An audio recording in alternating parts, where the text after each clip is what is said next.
anti-adhesive na yun yung pinipit natin sa kanya stomach. O ano pala?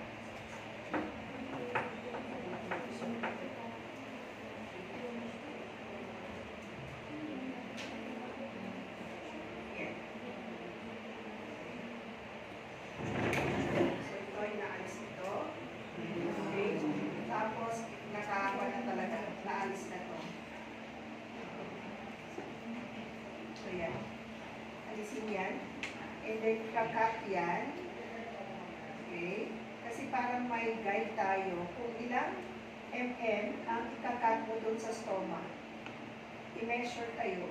Okay? Mag-ikaganyan lang yan. Alisin ito. Ikaganyan lang. Kung ilang kung may stomach si Marimar.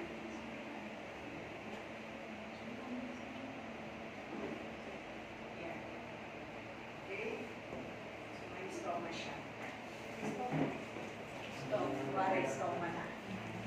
Okay.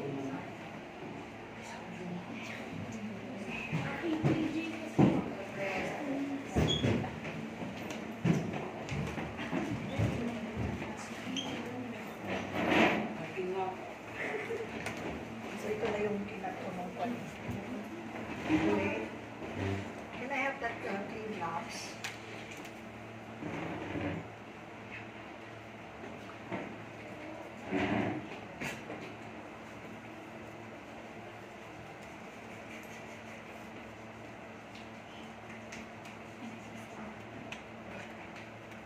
So before, kasi ito inalis na nila yung appliance, ano.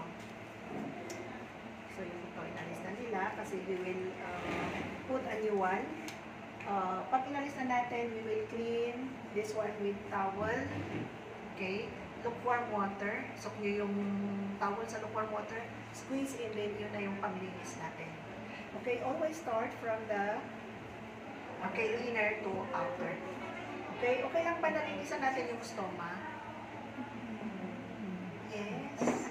Pwede kung may nakita ka, pwede malinisan na rin yan. Walang nafe-feel ang patient na pain when you touch the stomach. Okay? So, when you touch. Okay lang ba na wet wipes ang gamitin natin panglinis dito sa outside? Yes. Okay lang. Okay, but not the stomach. Okay, kasi baka may chemicals doon sa wet wipes that could cause allergic reaction doon sa stomach. Okay, okay lang dito lang sa labas. And then mayroon pa silang ina-apply na kung masyadong matagal lang ginagamit niya yung ito, may colostomy bag, nagkakaroon na kasi ng irritation sa skin. Naglalagay sila ng, may ointment na ilalagay nila before the adhesive. Okay? Try natin. Ilagay ito. Ay, masyadong dumikit na, wala na talaga pa. Wow. Akala ko pwede pa.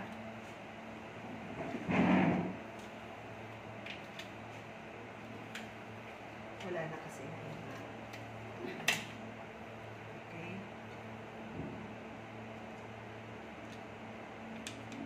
Kasi yan, is alisin nila ito.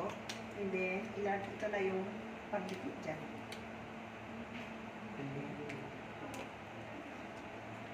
Kurita. Dapat na ikabilaan ko man na ito niya.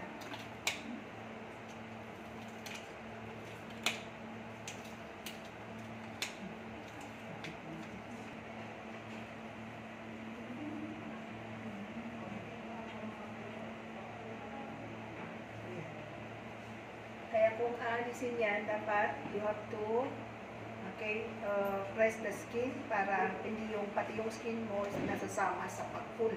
Masakit. Okay? So, ang pinapalitan na lang, hindi naman palagi yan. Okay? Ito yun lang yung usually na pinapalitan. Lalo na pag syempre mayroon na direct na in contact with the fecal matter, unless yung sabi ko na yung plastic na inilalagay nila dyan. Yung pang-balot, pang-take out.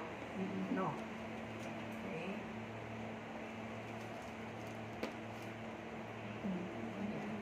Okay.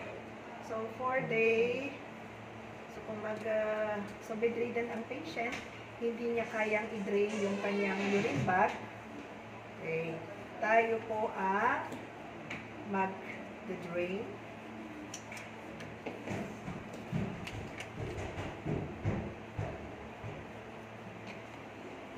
Can I have the bed pan there? Underpad, ilagay muna natin ito para hindi madumihan yung kanyang linens. Or kung wala underpad, syempre newspaper. Bahala na kayo. Be resourceful. Alisin natin ito. So yan na. Okay. And then, ayan. Okay, and a tissue paper, please. Okay, tissue paper. Pag-roll ka ng konti. Konti lang. So, ginagamit ito pang linis dyan. Okay? Kasi once na impress mo yan, tapos hindi mo pala napisin yan, lumalabas yung fecal matter. Okay? Kaya dapat linisan natin mabuti yan. And then, we'll place that one.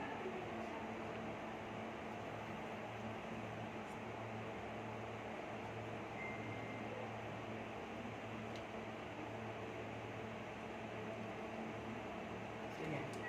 Yung sabi ko, pag hindi nalinisan yan, lumalabas dyan yung fecal matter. So, yan. Okay. Okay.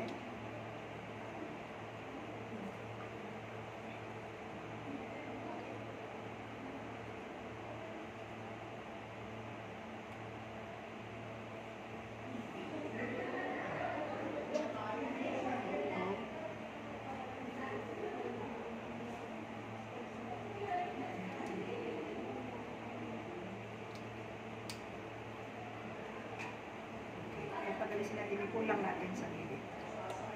Okay? So, that's it. Mas ano ko din po, mabati na pieces din. Jai? Di unat mo. Babalimat nga no, kaya yung totally nga malinisan, okay, mabalin yung i-wash that. Mang no, as in na makukuha kayo tani, kaslamutan na naka-overuse na, sukatan nyo na ito eh. Okay? So yung sabi ko medyo mahal, kasama na yung appliance. Mga 400 or 500. Pero I think this one only, baka naman kasi may, pag mga ganyan, may kasama ng mga ganito. Pag mag-purchase kayo. Unless lang, sabi ko kung if you want to economize na tatagal, is sabi ko maglagay kayo ng yung plastic. Basta yung manipis ha, huwag yung makapal, kasi yung makapal hindi yan didikit dito. Kasi i-clip mo with this. Okay? I-clip mo ta. So nga dati nakaruan dito nga sa HJ plastic. At least kung inikat mo, okay, katam lang DJ plastic na di ay, okay, you tie it and then take out. Okay, so yan. Okay, so mas may mayat, ayan, no, kas dyan. Okay, so do you have any question?